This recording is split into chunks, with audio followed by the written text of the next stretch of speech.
আকারে বেশ ছোট্ট কয়েকটি আম গাছ, সেই গাছ ভরে আছে আমের মুকুলে। ক্যালেন্ডার দেখার দরকার নেই, গাছগুলোর এমন সাজ দেখেই বলে দেয়া সম্ভব দেশে চলছে ঋতুরাজ বসন্তকাল। আর নতুন বছর গ্রীষ্মকে নিজের ফলের মাধ্যমে স্বাগত জানাতেই যেন নিজেকে এমন ফুলে ফুলে সাজিয়েছে প্রকৃতি।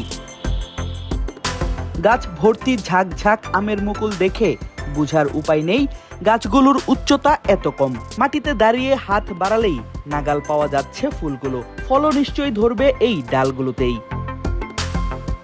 এই গাছগুলোর অবস্থান রাজশাহীর বিভাগীয় ক্রিকেট স্টেডিয়ামের মূল ভবনের ঠিক পাশেই। স্টেডিয়ামের মূল গেট দিয়ে প্রবেশ করে যখনই মাঠে আসবেন খেলোয়াড়রা কিংবা দর্শকরা, তখনই তাদের চোখে পড়বে মুকুলে পরিপূর্ণ এইসব আম গাছ।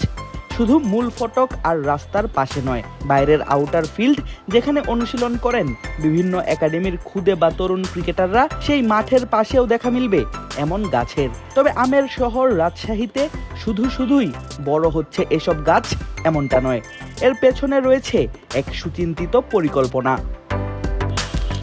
কয়েক বছর আগে পরিকল্পনা করেই বিভিন্ন একাডেমির শিক্ষার্থীদের নিয়ে গাছগুলো রোপণ করেছিলেন বিসিবির বর্তমান গ্রাউন্ডস কমিটির চেয়ারম্যান এবং রাজশাহীরই সন্তান খালেদ মাসুদ পাইলট।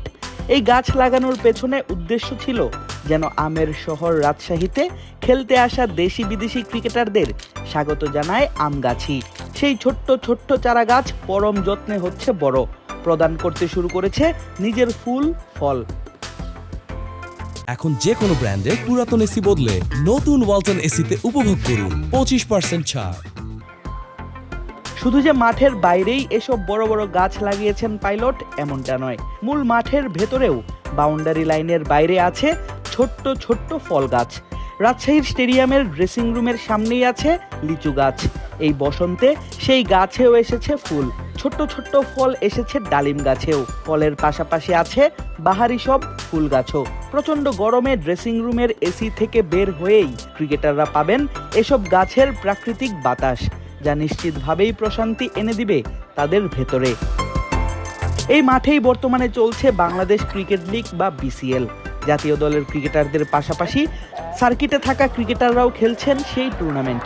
ভবিষ্যতে জাতীয় দলের খেলা কিংবা বিপিএল আয়োজনের সম্ভাবনাও রয়েছে এই মাঠে। আর খালেদ মাসুদ পাইলট জানালেন, ক্রিকেটকে ডিসেন্ট্রালাইজ করতে হলে চিন্তা করতে হবে ভৌগোলিকভাবে। আমি মনে করি যে খুবই আনন্দিত আমি নিজেই, এই জন্য যে রাজশাহীতে মাঠটা এত সুন্দর। আপনি যদি দেখেন যে ইন্টারন্যাশনাল যদি চিন্তা করেন, আমাদেরকে ভৌগোলিকভাবে চিন্তা করতে হবে ক্রিকেটকে ডেভেলপ করার জন্য। অ্যাজ এ ডিরেক্টর আপনি যদি বলেন বা অ্যাজ এ ক্যাপ্টেন যদি বলেন, আমি বলবো যে বাংলাদেশের 3টা ভেন্যু আছে ইন্টারন্যাশনাল ভেন্যু, হাই কোয়ালিটি, যেটা সিলেট, চিটাগাং এবং ঢাকা, যেখানে অল ফ্যাসিলিটি, সব কিছু ফ্যাসিলিটি আছে। বাট আমাদের ক্রিকেটকে যদি প্রমোট করতে হয়, ডেভেলপ করতে হয়, তাহলে আমার মনে হয় যে বিকল্প নয় যে হোম অ্যান্ড অ্যাওয়ে চিন্তা ছাড়া। মাঠের অবকাঠামোগত দিক দিয়ে গত কয়েক বছরে বেশ সমৃদ্ধ হয়েছে উত্তরবঙ্গের এই শহরের স্টেডিয়াম। আছে যথেষ্ট সুযোগ সুবিধাও। এবার অপেক্ষা বড় বড় সব ঘরোয়া এবং আন্তর্জাতিক টুর্নামেন্ট আয়োজনের। আদিব আশরাফ, ক্রিক ফ্রেন্জি।